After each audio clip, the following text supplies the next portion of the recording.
अब तुम देखती जाओ, मैं तुम्हारी भी लाइफ बना दूंगा। मेरे हाथ में गन है, जरा सा भी हिलने की या चिल्लाने की कोशिश की ना तो ट्रिगर दब जाएगा। क्या चाहते हो तुम? हाँ? कल तुम किसी से मिले थे जो तुम्हें कुछ बेचना चाहता था। कौन है वो? मेरे पास उसका नंबर है। नंबर दो।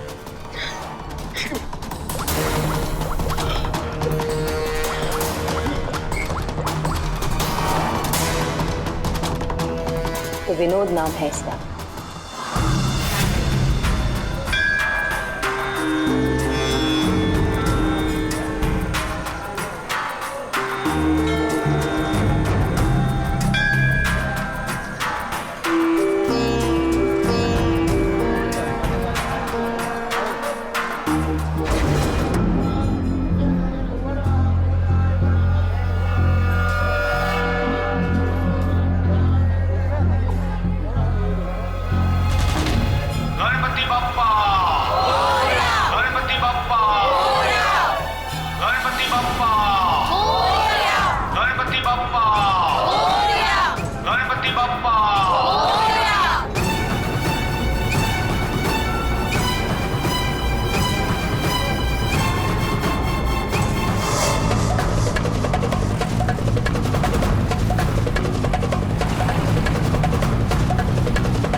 गायब हो गया ये।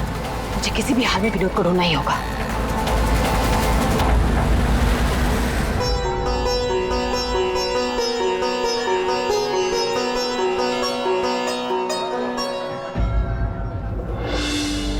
अरे प्रीति बेटा, ये विनोद कहाँ चला गया? तुम्हें कुछ बोल के गया है क्या? नहीं बाबा। अजीब लड़का है, गणपति के दर्शन करवाने खुद लेकर आया जिद करके और खुद ही गायब हो गया। अब बाबा आप शांत हो जाइए। जाओ देखो मैं अभी जाके देखती। हाँ जाओ।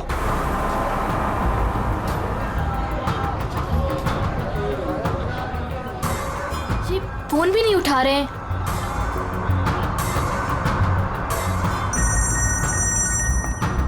बाबा। हेलो प्रीति, अरे बेटा कहाँ हो तुम? हाँ मैं घर तक आई हूँ विनोद भैया को लेने।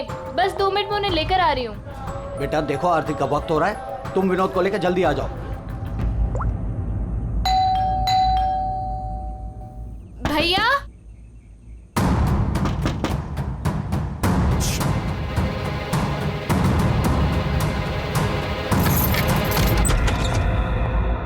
भैया।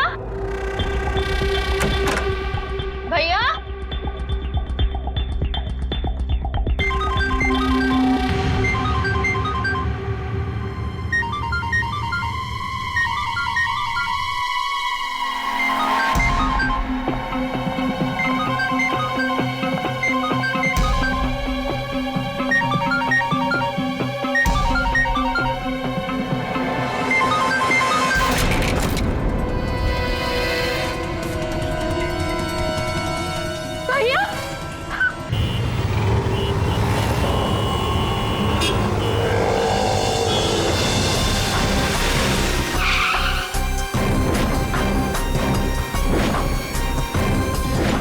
तो आप सब लोग से विनोद ने आप में से किसी को कुछ बताया नहीं और वहां से चला गया? जी। अच्छा, आप लोगों में से किसी ने विनोद को वहां पंडाल में किसी से बात करते हुए देखा था? जी नहीं सर, हम लोगों को तो पता भी नहीं चला कि भैया अचानक से कहाँ चले गए। 3 महीने पहले ही उसे बहुत ही अच्छी जगह नौकरी मिली थी, बहुत खुश था वो। कह रहा था बाबा अभी आप चिंता मत करो, मैं हूं ना। विनोद का तो किसी ने खून कर दिया। अब मुझे वो सच्चाई कौन बताएगा जो सिर्फ विनोद ही बता सकता था। सर सीने में घाव का निशान है। देखकर लगता है कि गोली लगी, लेकिन अजीब बात यह है कि गोली शरीर से बाहर निकली नहीं, शायद अंदर ही रह गई। तो प्रीति के यहाँ आने से पहले कोई तो था जिसने विनोद पे गोली चलाई और यहाँ से भाग गया। हम अगर अंदर आया कैसे? ये दरवाजा तो प्रीति ने खोला था। कोई फोर्स एंट्री का निशान भी नहीं है। उन्हीं अंदर आया कैसे? 10 मिनट। विनोद जब घर आया और प्रीति ने दरवाजा खोल के जब इसकी लाश देखी, इसके बीच में सिर्फ 10 मिनट का फर्क है और इतना ही टाइम खोनी के पास भी था। अभिजीत, कहीं ऐसा तो नहीं कि उस खूनी ने विनोद के ऊपर हमला किया यहाँ घर के बाद और विनोद की मौत हुई घर के अंदर जाने के बाद? नहीं सर, जब विनोद आया था तो मैंने उसे देखा था। वो बिल्कुल ठीक था और उसे चोट भी नहीं लगी थी। तो आखिरी बार विनोद को आपने देखा था? शायद। आप कौन है? अब ये इनकी पड़ोसन है। और आप कौन है? मैं सपना, प्रीति और विनोद की दोस्त।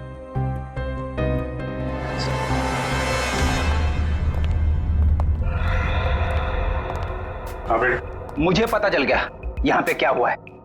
क्या हुआ है? विनोद ने इस कमरे में अपने आप को गोली मार ली। अरे सर, यही तो हुआ होगा। आपने तो केस सॉल्व कर दिया। मतलब किलर और विक्टिम एक ही है। Sir, you are a genius. Thank you. क्या बकवास कर रहे हो तुम लोग? इसने अपने आप को गोली मारी तो गन कहाँ है? इसकी आत्मा लेके चली गई क्या? ये तो यहाँ पड़ा हुआ है। गोली तो चली है, लेकिन किसी और के हाथ से। इसकी उंगली तो चली हुई है। आसपास देखते हैं।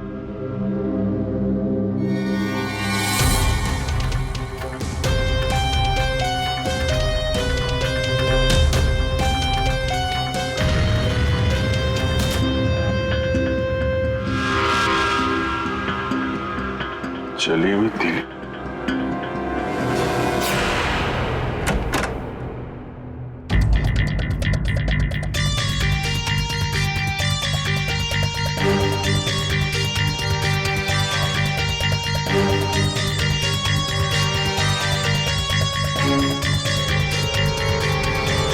क्या? कागज जलाए गए। शायद इस विनोद ने जलाया होगा, तभी उसकी उंगली जल गई। है क्या इस कागज में? बॉस, जिस गोली को आप लोग तलाश कर रहे हो दरअसल यहाँ छिप करके बैठी है। ये देखो, विनोद के सीने में जाकर के अटक गई है। जिस गोली से विनोद की मौत हुई है वो उसके शरीर से बाहर कहीं नहीं। जहां विनोद की लाश मिली वहां पर कोई गन नहीं थी। एक बार ये गोली निकलेगी ना तो पता चल जाएगा कि कौन सी गन से गोली चली है और फिर क्या विनोद ने आत्महत्या की थी या फिर किसी ने विनोद को मार डाला। बिल्कुल बॉस, लेकिन अभी मैं आपको एक और जरूरी चीज दिखाना चाहता हूँ। एक जला हुआ कागज का टुकड़ा।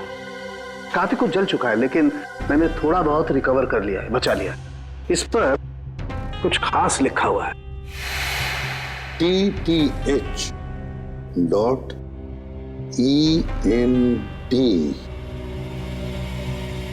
क्या हो सकता है सर ये?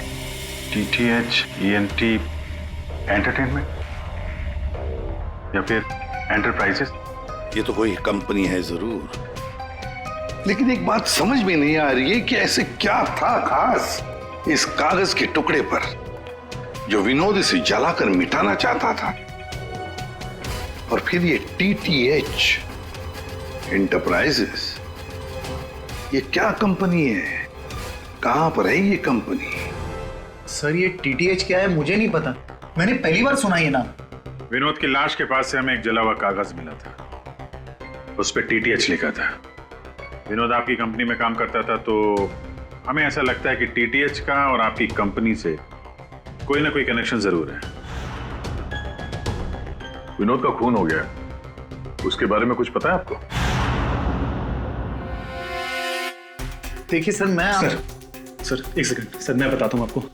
सर, सुभाष सर तो एक नेक दिल इंसान है। ये शायद आपको वो बात नहीं बता पाएंगे। वो बात? कौन सी बात? यही कि सुभाष सर ने विनोद को यहाँ काम पर रखा, लेकिन उसने इसके बदले में अरुण। सर प्लीज मुझे कहने दीजिए। सर विनोद यहाँ पिछले 1 महीने से काम पर नहीं आया। लेकिन विनोद के पिता ने हमसे कहा कि वो हर रोज उसे ऑफिस के बाहर छोड़ के जाते थे। हाँ सर, लेकिन वो अंदर नहीं आता था, और उसके ना आने की वजह से सर आपको पता है सुभाष सर का कितने का नुकसान हुआ है। विनोद को लेकर तुम्हारे अंदर काफी गुस्सा है, हाँ? तुम हो कौन और ये तुम्हारे चेहरे पे क्या हुआ? सर मैं अरुण, मैं यहाँ पे काम करता हूँ। सर एक दिन मैंने विनोद को ऑफिस के बाहर पकड़ लिया था, जब उसके पिताजी उसे ऑफिस के बाहर छोड़कर जा रहे थे। सर मैंने उसे बहुत सुनाया, यहाँ तक कि उसको ऑफिस ना आने के लिए भी मैंने उसको बहुत कुछ कहा सर, लेकिन उसने मुझसे लड़ाई कर ली, और ये उसी की वजह से हुआ है। ये आपको विनोद ने कुछ बताया था कि किस नई कंपनी में काम करने जा रहा है वो? सर मैंने विनोद से पूछा, लेकिन उसने मुझे कुछ नहीं बताया। अब इससे ज्यादा आप विनोद के बारे में मुझसे कुछ भी पूछेंगे तो मेरा जवाब ना ही होगा। तो इस विनोद ने पिछले महीने टीटीएच कंपनी में ही काम किया होगा। पंकज, उसके पिछले महीने की कॉल डिटेल्स निकालो, उसकी लोकेशन चेक करो, पता चल जाएगा कहाँ जाता था वहाँ। ये वही जगह जहाँ विनोद इस महीने लगातार आ रहा था। इसके फोन की लोकेशन भी यही बता रही है। ये लो, वॉच पे तो दिन में ही सो रहा है, ड्यूटी का खाक करता होगा ये। ए, उठ।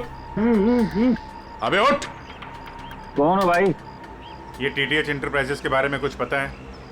नहीं मालूम। अगर मालूम भी है तो आपको क्यों बताऊं? अजीब गुंडागर्दी यार।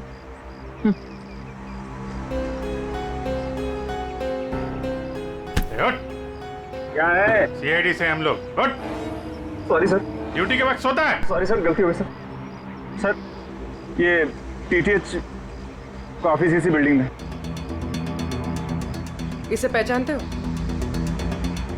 साहब ये तो विनोद साहब हैं, ये टीटीएच कंपनी में काम करते हैं। कौन कौन काम करता है इस ऑफिस में? साहब और लोगों को तो नहीं पता, विनोद साहब को आते जाते देखा है मैंने। साहब कोई बात है क्या? कल एक मैडम आई थी, विनोद साहब के बारे में पूछताछ कर रही थी, और आज आप लोग आए हैं। कौन? क्या नाम है, कुछ मालूम है? हमने उनका नाम तो नहीं पूछा, लेकिन मैडम बहुत सुंदर थी। अच्छा, उस सुंदर मैम साहब का स्केच बनवा सकते हो? हाँ सर। पंकज, स्केच आर्टिस्ट को बुलवाओ। विनोद साहब की ऑफिस की डुप्लीकेट चाबी तो होगी ना तुम्हारे पास? हाँ सर। लो। ड्यूटी के वक्त सोना नहीं, समझे? अब नहीं सोऊंगा साहब। ये गार्ड कुछ अजीब सा बिहेव कर रहा था।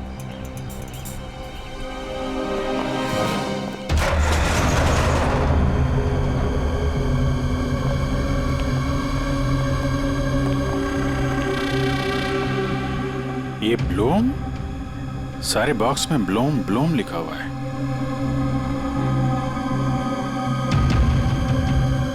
है क्या इस बॉक्स में?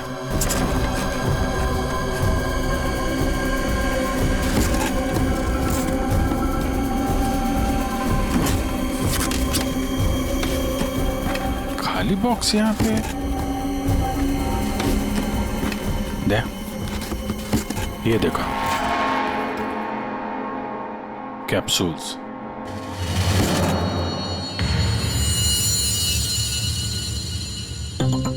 कहीं ये विनोद मेडिसिन वगैरह तो नहीं सप्लाई करता था?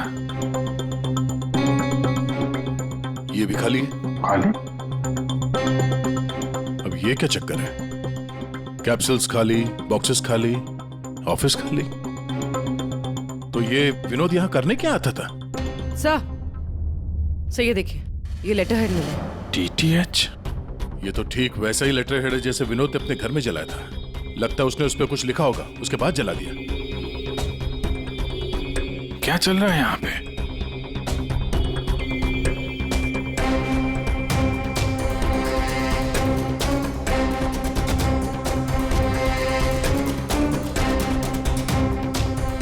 सर? हाँ पूर्वी? सर ये देखिए, इसके अंदर कुछ छुपा कर रखा है। क्या, निकालो। देखो ऑन होता है क्या? ऑन करो। ये तो किसी जगह का सीसीटीवी फुटेज है, लाइव है यार ये तो। इसका मतलब है विनोद यहां से इस जगह पर नजर रखे हुए था। कोई फैक्ट्री या वेयर हाउस लग रहा है। Sir sketch. आखिर ये लड़की है कौन और क्यों पड़ी थी ये विनोद के पीछे? बॉस, विनोद के शरीर में उसकी छाती के पास में जो गोलियां में मिली है, विनोद की मौत उस गोली से नहीं हुई। क्या? ये तो क्या बोल रहा है सारुण के? अगर उस बुलेट से मौत नहीं हुई विनोद की तो फिर कैसे? देखो बॉस, मौत कैसे हुई ये तो पता नहीं, लेकिन उस गोली से नहीं। देखो, जब गोली शरीर के अंदर घुसती है तो बहुत ज्यादा स्पीड में आती है, लगभग 700 किलोमीटर पर सेकंड की स्पीड से, और उसके सामने जो भी चीज आती है उसे डैमेज करती हुई जाती है। लेकिन विनोद की बॉडी में ऐसा कोई डैमेज नहीं है। ये गोली जहां पर मिली है उसके आसपास के टिश्यूज भी डैमेज नहीं है। ये कैसे हो सकता है? एक और बात, ये देख रहे हो टुकड़े? हाँ, ये टुकड़े मुझे वहां से मिले जहां विनोद को गोली लगी थी, उस घाव के पास में से। है क्या ये? कैसे पहुंच गए? अब ये तो पता नहीं है, लेकिन ऐसे बहुत सारे टुकड़े हैं। इन सबको जोड़ना पड़ेगा, फिर देखना पड़ेगा कि टुकड़े कहां से आए, ये टुकड़े हैं किस चीज के। हेलो, क्या?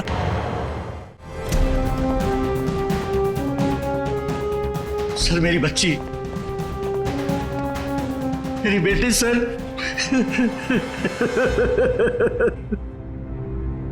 आपकी बेटी प्रीति कब गायब हुई? आज शौक सभा रखी थी, उसके बाद पता नहीं प्रीति कहां चली गई। तो आपने उसका फोन नहीं ट्राई किया? किया था, लेकिन उसका फोन स्विच ऑफ आ रहा है। पहले बेटे का खून होता है और अब बेटी गायब हो गई। कोई तो है जो इनके परिवार को नुकसान पहुंचा रहा है। आपने बताया कि आपके घर पे शोक सभा थी तो काफी लोग आए थे, तो उन सब के बीच में से आपकी बेटी प्रीति गायब हो गई और आप लोगों को पता नहीं चला? और वहां पे जितने लोग थे उन लोगों ने कुछ नहीं देखा? पूर्वी जरा चेक करो, इनके घर के आसपास कोई सीसीटीवी कैमरा वगैरह लगा है क्या? शायद फुटेज से पता चल जाए। सर, ये कौन सी विपत्ति टूट पड़ी है सर मेरे परिवार पर? पहले मेरे बच्चे का खून हो गया और अब मेरी बच्ची नहीं मिल रही है सर, मेरी बच्ची। देखिए, हमें ये पता चला है कि आपका बेटा विनोद अंधेरी के एक ऑफिस में भी काम करता था। तो वहां क्या काम करता था आपको मालूम है? अंधेरी? नहीं सर, आप लोगों को जरूर कोई गलतफहमी हो रही है। विनोद का ऑफिस तो बांद्रा में था और वो वहीं पर जाता था काम के लिए। इसका मतलब है विनोद ने आपको अपने दूसरे काम या दूसरे ऑफिस के बारे में कुछ नहीं बताया था? हो सकता है उसने ये बात आपको जानबूझ के ना बताई हो, और शायद आपकी बेटी प्रीति उसको इस बात की जानकारी थी, क्योंकि विनोद के खून के तार कहीं ना कहीं उसके इस दूसरे ऑफिस और टीटीएच कंपनी से जुड़े हुए हैं। और ये सब अब प्रीति के मिलने के बाद ही पता चलेगा। सर, यही वो कार है जिसमें प्रीति और वो दूसरी लड़की गए। घर के पास जो सीसीटीवी लगा था उसमें भी एक कार थी। सर, ट्रैफिक पुलिस ने इस कार को यहाँ पर ट्रेस किया और हमें इन्फॉर्म किया। गाड़ी तो खुली है।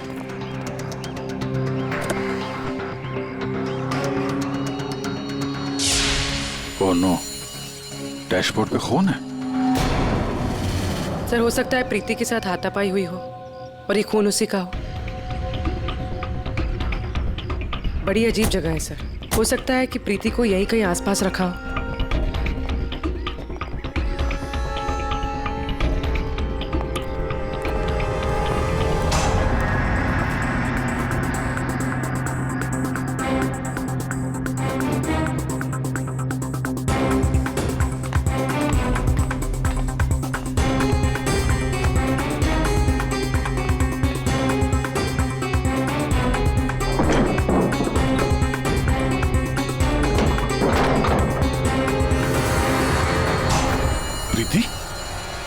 प्रीति? यहाँ तो कोई भी नहीं है। प्रीति? प्रीति?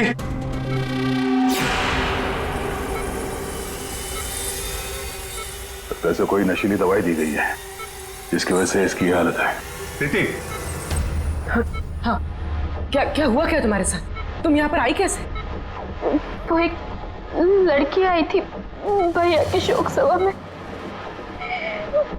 वो ही मुझे यहाँ लेकर आई। उसने मुझे कहा कि भैया का एक पैकेट है उसके पास, वो मुझे देना चाहती थी।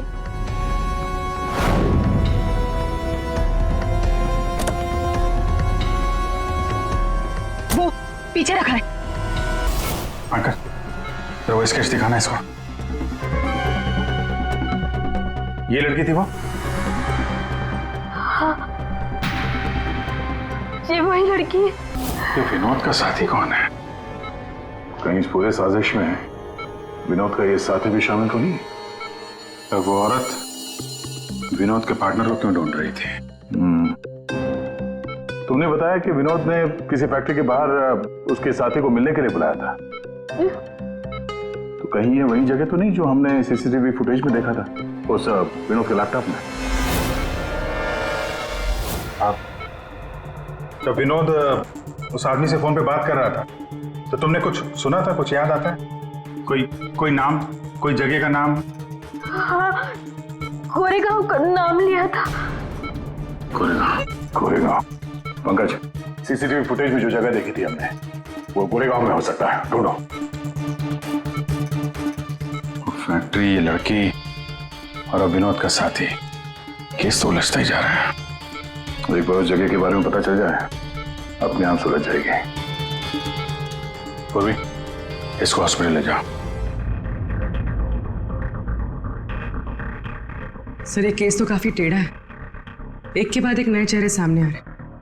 असली खूनी कौन है इसका तो पता ही नहीं चल रहा। पहले इस विनोद का खून कर दिया जाता है, वो भी एक बंद घर के अंदर। ना कोई गवाह, ना कोई सबूत। इस विनोद के बारे में पता करते हैं तो यह पता चलता है कि वो एक नहीं, दो नौकरियां करता है और इसके घर वालों को उसके बारे में कुछ नहीं पता। और ये अपने दूसरे ऑफिस से किसी फैक्ट्री पर नजर रख रहा था। और सर, ये लोग? ये सारे लोग इस पूरी साजिश का हिस्सा हो सकते हैं, पर असली खूनी अभी भी हमारी पहुंच से बाहर है। और ये वॉचमैन उसी बिल्डिंग में विनोद ने पिछले 1 महीने से ऑफिस ले रखा था और इसे कुछ नहीं पता। विनोद ने पैसे देकर मुंह बंद कर दिया था इसका। और सर, ये अरुण, इसकी तो किसी छोटी सी बात को लेकर विनोद से हाथापाई भी हुई थी। बात मारपीट तक पहुंच गई थी। और ये सुभाष, विनोद की पहली कंपनी का मालिक, 1 महीने से विनोद ऑफिस नहीं जा रहा था, पर इसे कोई फर्क नहीं पड़ता। और अब ये गुमशुदा पार्टनर जिसे ये लड़की ढूंढ रही है, जिसे किसी ने नहीं देखा, और विनोद के इस दूसरे ऑफिस के बारे में ये गुमशुदा साथी किसी को कुछ पता होगा। और यह भी हो सकता है कि यह गुमशुदा पार्टनर विनोद का असली खूनी हो। अभी हमारे एक सवाल का जवाब नहीं मिला है। विनोद का खून किया क्यों गया होगा? मुझे लगता है अपने सारे सवालों का जवाब उस फैक्ट्री में है जिस पर विनोद सीसीटीवी कैमरे से नजर रखे हुए था।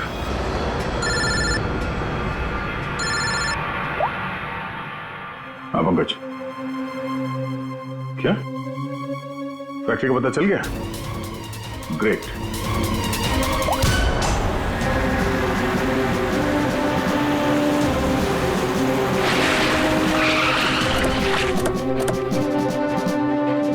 सर, ये फैक्ट्री कई दिनों से बंद पड़ी है सर।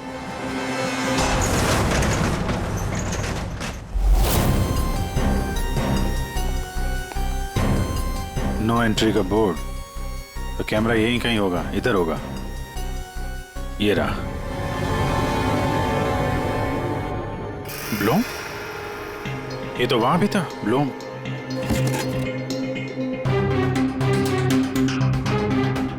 सर, ये तो वही कैप्सूल्स है जो हमें विनोद के ऑफिस में दिखे थे।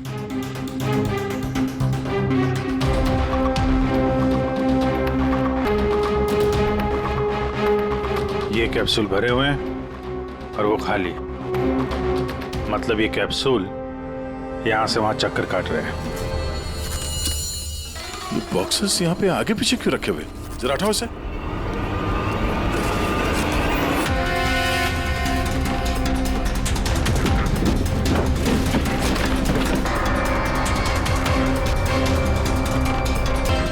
कौन हो सकती है लड़की? कहीं ये विनोद की पार्टनर तो नहीं?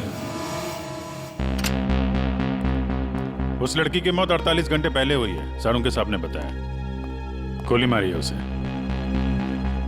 आखिर उस फैक्ट्री में से है क्या कि विनोद 24 घंटे उस पर नजर रखता था, और अब इस लड़की की लाश मिलती है हमें वहां से, और वो दवाइयों की कैप्सूल अभी तक पता नहीं चला कि कैप्सूल के अंदर था क्या। सर उन कैप्सूल्स में जो पाउडर मिला है, कहीं ये सब उसके लिए तो नहीं हो रहा? मगर सिर्फ एक पाउडर के लिए कोई किसी की जान क्यों ले ले? ऐसा क्या है खास उस पाउडर में? पाउडर में क्या है वो तो बहुत जल्द पता चल जाएगा। एसीपी साहब जमे हुए हैं सारुण के साहब की लैब में।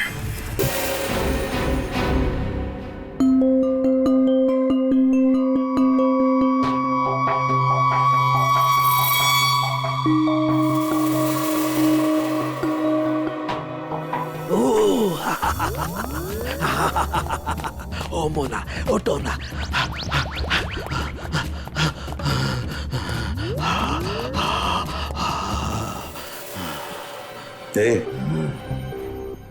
सारुण के क्या हुआ बे?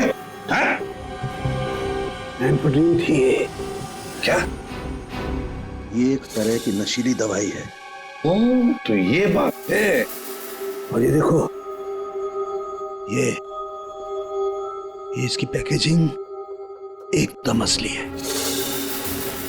तेरा कहने का मतलब है कि नकली दवाइयां असली पैकेजिंग में हैं? और हाँ, याद आया, तुम पूछ रहे थे ना विनोद उस गोली से क्यों नहीं मरा जो उसके सीने में थी। हाँ, मैंने पता कर लिया है बॉस, वो उससे क्यों नहीं मरा। ये देखो, दरअसल विनोद एक सिक्योरिटी गार्ड था।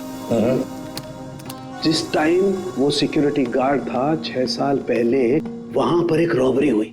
रॉबरी में इसे गोली लगी। डॉक्टर ने ऑपरेशन किया लेकिन गोली अंदर ही रहने दी। गोली निकालता तो विनोद की जान को खतरा था। यार सारुण के फिर वही सवाल, अगर विनोद इस गोली से नहीं मरा तो फिर मरा कैसे? पर हाँ बॉस, याद है मैंने आपको कुछ सफेद सफेद चांदी के टुकड़े दिखाए थे? हाँ बॉस, मैंने वो सारे टुकड़े जोड़े। ये देखो, ये बना। यार सारुण के, ये तो कोई चांदी का सिक्का लगता है, सिल्वर कॉइन नहीं है।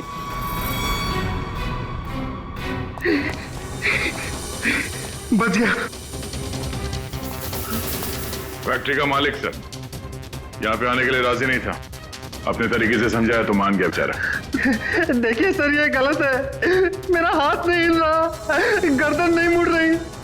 ये कोई तरीका नहीं है समझाने का। अब ना समझ को दया इसी तरह से समझाता है, समझे? अब बताओ क्या चल रहा है तुम्हारी फैक्ट्री में? बताओ जल्दी। सर, मैं अपने फैक्ट्री में नकली मेडिसिन बनाता था और उसे मार्केट में बेचता था। इसके लिए मुझे अच्छे पैसे मिलते थे सर। लेकिन कोई था जो मेरी फैक्ट्री से दवाइयां चुराता था।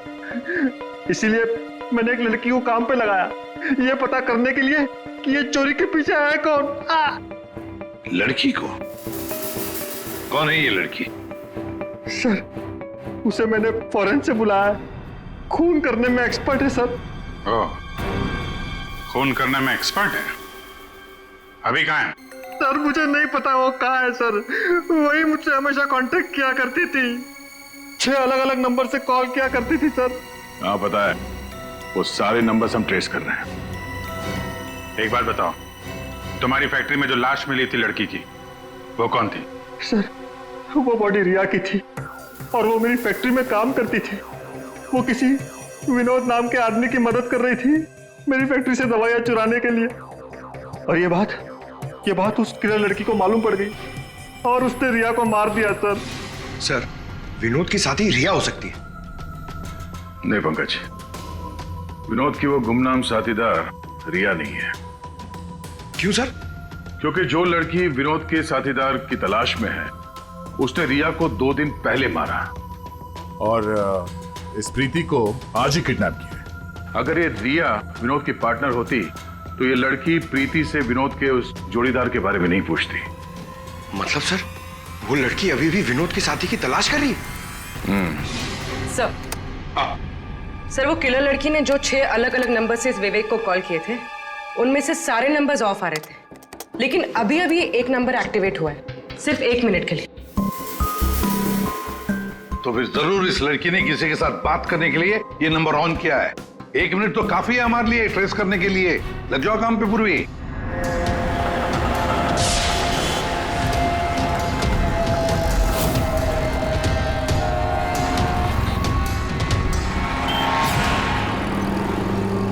वो किले लड़की अभी अभी अंदर गई है मेरे सामने से।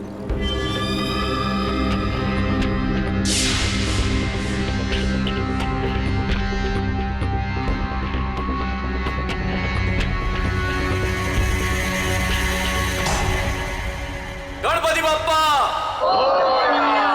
मंगल मूर्ति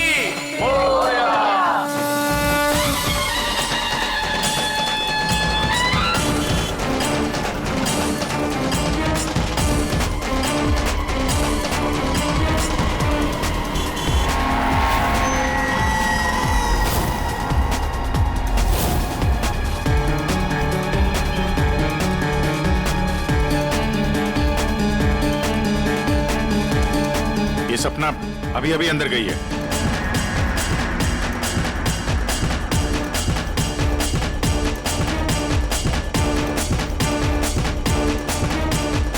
ये तो वही है, विनोद की दोस्त।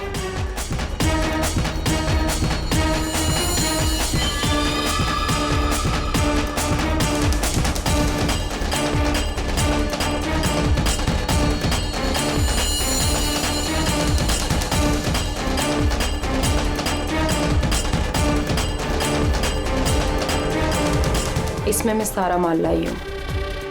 मैं खरीदने से पहले चेक करती हूँ।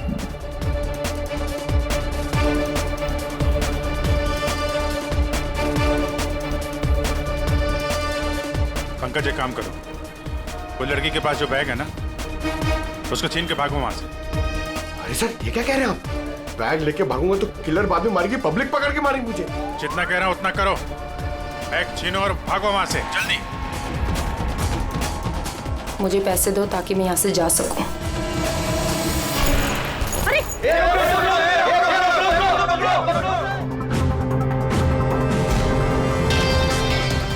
ओए, रुक!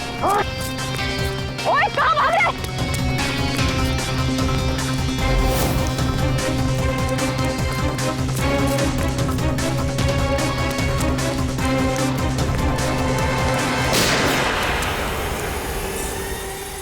अबे ओ घोचू, चल चल वापस कर, जल्दी कर। छोड़ कर।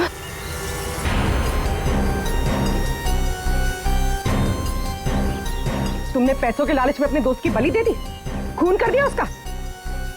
ये गलत है। मैं और विनोद तो साथ में काम किया करते थे। मैं रिया की हेल्प से नकली दवाइयां चुराती थी और विनोद उन नकली दवाइयों को बॉस तक पहुंचाता था। और इस काम के लिए बॉस हमें ढेर सारे पैसे देते थे। कौन है तुम्हारा बॉस? सब वो तो हमें नहीं पता, क्योंकि विनोद ही उनसे डील किया करता था। प्लान बहुत अच्छा था, विनोद को रास्ते से हटाकर नकली दवाइयों का धंधा खुद चलाना। हाँ? मेरा विनोद की मौत से कोई लेना देना नहीं। हाँ, सच है कि उसकी हत्या के बाद मैं थोड़ा डर जरूर गई थी, और इसीलिए जितना भी माल मेरे पास बचा था सबको बेचकर मैं ये शहर छोड़ना चाहती थी, और इसीलिए मैं यहाँ पर आई थी। और तुम तो मौका ढूंढ रही थी ना विनोद को मारने का, इसीलिए रखा गया था ना तुम्हें? नहीं सर, विनोद को मार के मुझे क्या मिलेगा? बल्कि मैं तो विनोद से वो चुराई गई दवाइयों के बारे में भी नहीं पूछ पाई, उससे पहले उसका खून हो गया। अच्छा, तुमने नहीं मारा, तुमने भी नहीं मारा, तो अपने आप मर गया वो। आपने हमें यहाँ क्यों बुलाया सर? क्योंकि आप सबके पास विनोद को मारने का एक कारण है और उसके लिए आप विनोद का खून कर सकते हैं।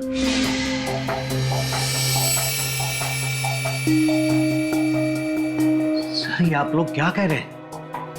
विनोद मेरा बेटा था। लालच, ईर्ष्या, जलन, बदला, गुस्सा, इतने सारे कारण थे आप लोगों के पास विनोद का खून करने के लिए। सर, विनोद मेरा भाई था, हम क्यों मारेंगे उसे? आप लोगों को विनोद भैया का कातिल नहीं मिल रहा, इसलिए आप लोग हमें फंसाने के लिए कहानी बना रहे हैं। विनोद का खून हमें मिल चुका है। विनोद का खून एक सिल्वर कॉइन से हुआ है, एक चांदी के सिक्के से, और ये है वो चांदी का सिक्का। सर, इस चांदी के सिक्के से? इससे कोई किसी को कैसे मार सकता है? जी हाँ, हमें भी यही लगता था कि एक चांदी के सिक्के से कोई किसी की जान कैसे ले सकता है, लेकिन हमारे फोरेंसिक सर्जन डॉक्टर साळुंखे, उन्होंने जब इसे अच्छी तरह से देखा तो उन्हें मिला इस कॉइन के अंदर एक छोटा सा छेद, और उस छेद के अंदर था एक बॉम्ब।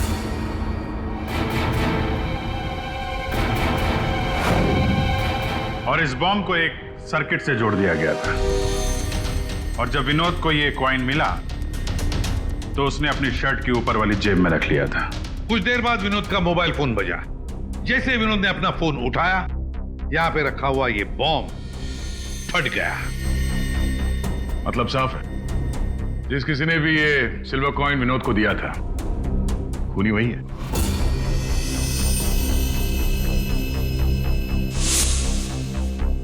किसने दिया होगा ये कॉइन? सर, कौन है खूनी? खूनी आप सब में से कोई एक है।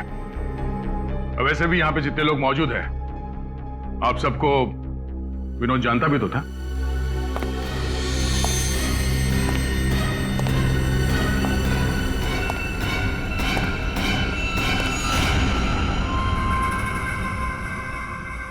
क्या बात है सर, आपने मुझे बुलाया?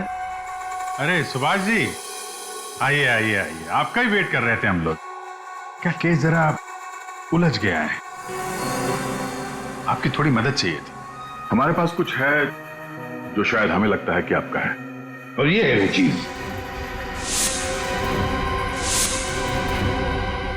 आप पहचानते हैं इसे?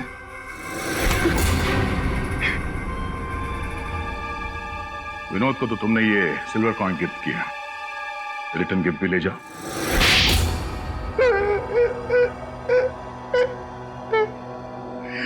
मुझे पता चला कि विवेक अपनी फैक्ट्री में नकली दवाइयां बनाकर बहुत पैसे बना रहा था, तो मैंने सोचा क्यों ना विवेक की फैक्ट्री से नकली दवाइयां चुरा कर मैं भी पैसे बनाऊं। इसके लिए मुझे एक आदमी की जरूरत थी जो उसकी फैक्ट्री से ये दवाइयां चुरा सके। विनोद ये काम कर सकता था, लेकिन विनोद मुझे धोखा देने की सोच रहा था। मुझे पता चल गया था कि उसने किसी और के साथ डील कर ली थी, इसीलिए मुझे उसे रास्ते से हटाना पड़ा। और इस बात का अंदाजा विवेक को था, इसीलिए उसने इस सोनाली को हायर किया। जो बम तुमने विनोद को लगाया था, उसमें अमोनियम नाइट्रेट नाम का केमिकल था, और हमें पता है ये केमिकल तुम बनाते और बेचते हो। तुम्ही ने तो लिस्ट दी थी, याद है? नकली दवाइयां बाजार में लाकर लाखों लोगों की जिंदगी के साथ खिलवाड़ किया है तुम लोगों ने। ऐसे जुर्म के लिए सिर्फ एक ही सजा है, फांसी।